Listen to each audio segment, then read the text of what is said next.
नमस्कार, उत्तर प्रदेश एक्सप्रेस में आप सभी का स्वागत है। मैं हूं आपके साथ कविता पांडे। बुलेटिन की शुरुआत करेंगे जहां अयोध्या में सपा प्रमुख अखिलेश यादव 3 फरवरी को मिल्कीपुर में विशाल जनसभा करेंगे।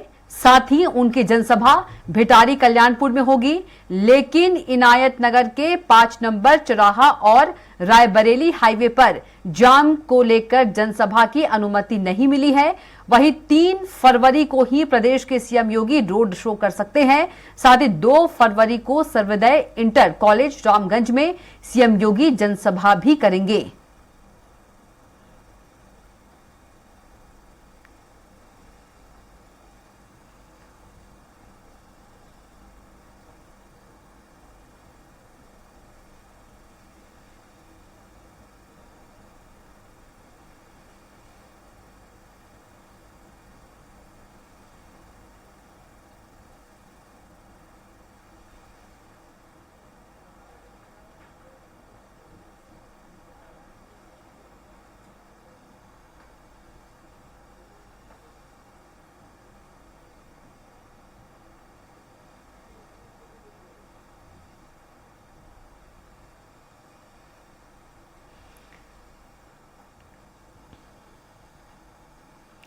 तो अखिलेश यादव मिल्कीपुर में 3 फरवरी को जनसभा करेंगे।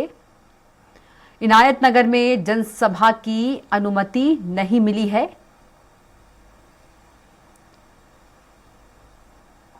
तो वहीं 3 फरवरी को ही प्रदेश के सीएम योगी रोड शो कर सकते हैं।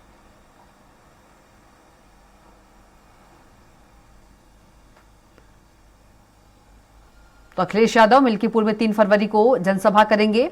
वहीं इनायत नगर की बात करें तो इनायत नगर में जनसभा को अनुमति नहीं मिली है।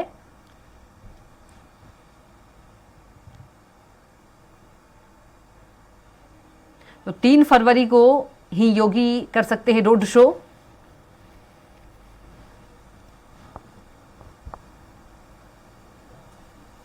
तो अखिलेश यादव मिल्कीपुर में 3 फरवरी को जनसभा करेंगे।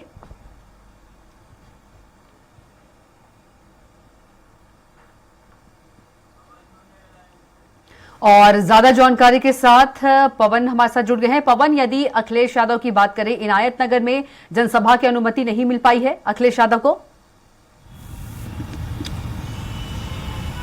बिल्कुल कविता, देखिए सबसे बड़ी बात है कि इससे पहले भी डिम्पल यादव के लिए रोड शो में बड़ी जाम लगी थी रायबरेली रोड पे। उसके बाद बहुत ज़्यादा दिक्कतें आई थी, जिसको लेके प्रशासन ने अनुमति नहीं दी है। इसके पीछे के कारण ये भी है कि मुख्यमंत्री योगी आदित्यनाथ का भी 2 तारीख को जनसभा और 3 को रोड शो होने की संभावना है, जिसको लेके पूरी तरह से चर्चा है। वहाँ के जो लोकल नेता हैं, जो लोकल कार्यकर्ता हैं, वो इस बात की चर्चा कर रहे हैं। तो ऐसे में चूंकि सत्ता होने के बाद जो भी सरकार होती है वो भी प्लानिंग करती है। इसके पीछे ये भी देखा जाता है, अनुमति देने के साथ साथ कई ऐसी चीज़ हैं जो उस समय देखी जाती है कि इससे क्या फ़ायदा और क्या नुकसान हो सकता है। रायबरेली रोड पे जब डिम्पल यादव वहाँ पर रोड शो करने गई थी तो उस समय बड़ा जाम लग गया था, जिसको लेकर के पब्लिक में बड़ी परेशानियाँ हुई थी। तो अभी फिलहाल मुख्यमंत्री योगी आदित्यनाथ की 2 तारीख को जनसभा और 3 को रोड शो प्रस्तावित है। अभी कंफर्म डाटा नहीं आया है, लेकिन ऐसा माना जा रहा है चूँकि चुनाव का जो वोटिंग है वो 5 तारीख को होगा, तो उससे 2 दिन पहले ही खत्म हो जाएगा प्रचार। तो 3 तारीख को अंतिम प्रचार का दिन है। तो उस दिन हर बड़ा नेता चाहता है कि हमारा अंतिम दिन वहाँ जनसभा हो, रोड शो हो, जिससे कि जो अंतिम छाप है, वो जो वोटर है, जो सपोर्टर है, उनके मन में जो अंतिम छाप है वो बड़ा मायने रखती है। और अंतिम छाप जो होती है वही जाके फाइनल रिजल्ट देती है। मुख्यमंत्री योगी आदित्यनाथ इससे पहले भी कई जनसभा कर चुके हैं। उनके कार्यकर्ता, उनके कई 5 से 6 मंत्री वहां लगे हुए हैं, लेकिन इसके बावजूद जो बड़ा नेता होता है, जो शीर्ष नेतृत्व जो हैंडल करता है, उसकी बात अलग होती है। अगर मुख्यमंत्री योगी आदित्यनाथ की जनसभा होगी तो जाहिर सी बात है बहुत सारा लोगों में या वोट में कन्वर्ट करने के लिए मोटिवेशन बड़ा मायने रखता है। इससे पहले भी मुख्यमंत्री योगी आदित्यनाथ ने कई ऐसी जनसभाएं की है जिसमें अंतिम दौर में मुख्यमंत्री योगी आदित्यनाथ की जनसभा लगी या कोई शीर्ष नेता उस जनसभा को संबोधित करता है तो उसकी छाप पूरी तरह रिजल्ट पे कन्वर्ट होती है। ऐसे में देखते हुए अभी तक योगी आदित्यनाथ की जनसभा और रोड शो प्रस्तावित है, लेकिन मुख्य विपक्षी दल सपा सुप्रीमो अखिलेश यादव का अभी तक जो वहां पर रोड जनसभा होनी थी उसके लिए भी परमिशन नहीं मिल पाई है, लेकिन समाजवादी पार्टी के लोग लगातार प्रयासरत हैं। अभी तक कोई ऐसी बात नहीं आई है कि इनकी जनसभा या कहीं रोड शो होगा।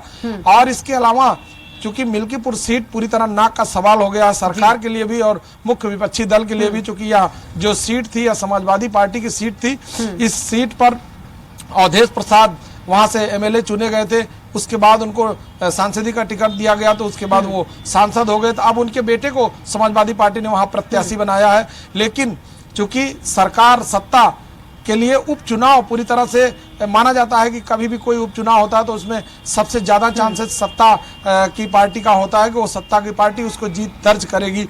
ऐसे में इस उपचुनाव को लेकर के समाजवादी पार्टी और भाजपा आमने सामने है, लेकिन समाजवादी पार्टी भी पूरी नाक का सवाल बना रखी है और भारतीय जनता पार्टी भी। इसके लिए मुख्यमंत्री योगी आदित्यनाथ ने दिल्ली शीर्ष नेतृत्व की मीटिंग में कहा था कि इस सीट की कमान हम अपने हाथ में लेते हैं और इसकी जीत दर्ज कराएंगे। इससे पहले भी 9 विधानसभा की उपचुनाव हुए थे जिसमें 7 भारतीय जनता पार्टी ने जीत दर्ज करके एक बड़ी मिसाल कायम की थी, और उसी कड़ी में यह एक सीट बची रहेगी जिसका उपचुनाव 5 तारीख को होना है। ऐसे में मुख्यमंत्री योगी आदित्यनाथ इसके लिए लगातार प्रयासरत है। वहां पर जो भी नेता मंत्री सभी कार्यकर्ताओं को लगाया गया है, किसी भी समस्या के लिए डायरेक्ट मुख्यमंत्री योगी आदित्यनाथ हैंडल करेंगे। उसके लिए उन्होंने बता रखा है किसी भी समस्या के लिए कोई भी हमसे डायरेक्टली संपर्क कर सकता है। कविता। बिल्कुल पवन, आज 1 फरवरी हो गई है और यदि इनायतनगर विधानसभा की बात करें अखिलेश यादव की 3 फरवरी को होना है, लेकिन अभी तक प्रशासन के द्वारा अनुमति नहीं दी गई है। अखिलेश यादव की ओर से कोई बयान अनुमति नहीं मिलने पर? देखिए अभी तक कोई बयान अभी नहीं आया, ऐसा अभी लग रहा है। उनको उम्मीद है कि हो सकता है हमको टाइम चेंज करके हमको हो सकता है कि जनसभा के लिए अनुमति मिल जाए। उनके कार्यकर्ता अभी लगातार प्रयास कर रहे हैं वहां प्रशासन में कि हमको अनुमति दी जाए, क्योंकि वो भी मुख्य विपक्षी दल हैं। तो ऐसे में अभी तक कुछ कहा जाना संभव नहीं है कि क्या हो सकता है, लेकिन अभी तक का जो रिपोर्ट है वो अभी तक उनको अनुमति नहीं मिली है। लेकिन एक ही विधानसभा है और वहीं पे अंतिम 3 तारीख को अंतिम प्रचार का दिन है। तो अब इसके लिए प्रशासन किस तरह से निर्णय लेता है, या तो उसमें समय का परिवर्तन होगा सुबह या शाम में, या दिन में परिवर्तन होगा 2 या 3 में। ऐसी स्थिति में अभी वहां पे किस तरह की रणनीति तैयार होगी यह देखने वाली बात है। चूंकि मुख्यमंत्री योगी आदित्यनाथ की भी जनसभा या रोड शो लगेगा सेम विधानसभा में, चूंकि बड़े 2 नेता के लिए बड़ी दिक्कत आती है, प्रशासन को हैंडल करने में भी समस्या खड़ी हो सकती है। अब इस बात को लेकर के प्रशासन किस तरह का निर्णय लेता है या अभी आने वाला समय बताएगा। लेकिन समाजवादी पार्टी के लोग अभी भी लगातार प्रयासरत हैं कि हमको वहां से अनुमति मिल जाए, हम भी अपनी जनसभा कर सकें। लेकिन मुख्यमंत्री योगी आदित्यनाथ की जनसभा और रोड शो प्रस्तावित है, इसलिए अभी प्रशासन इस बात को फाइनल नहीं कर पा रहा है कि मुख्यमंत्री का रोड शो और जनसभा क्या समय क्या होगा, किस तरह से होगा। इसके बाद ही जो भी विपक्षी दल है उनको समय देने के समय सोच सकता है। चूंकि यह जो सीट है यह दोनों पार्टियों के लिए पूरी तरह से वर्चस्व की लड़ाई बन चुकी है, क्योंकि सभी कार्यकर्ता इस सीट पे निगाह लगाए हुए हैं। भले ही भारतीय जनता पार्टी को इस जीत हार से कोई फर्क नहीं पड़ता, लेकिन इसका जो परिणाम है, इसकी जो रिजल्ट है, यह 2027 में काफी काउंट होगा समाजवादी पार्टी के लिए भी और भारतीय जनता पार्टी के लिए भी। क्योंकि कभी भी जो भी पार्टियां होती हैं, लोगों में जो मैसेज जाता है उसका एक बड़ा असर होता है। इसके लिए लगातार भारतीय जनता पार्टी और समाजवादी पार्टी पूरी तरह से वर्चस्व की लड़ाई बना रखे हैं, और उस वर्चस्व की लड़ाई में किसकी जीत दर्ज होती है यह रिजल्ट के बाद पता चलेगा। लेकिन इस सीट से किसी को कोई फर्क नहीं पड़ेगा हार जीत से, लेकिन इसका मैसेज पब्लिक में एक बड़ा मैसेज जाएगा, जिसका जो परिणाम, जिसका फायदा 2027 में मिल सकता है।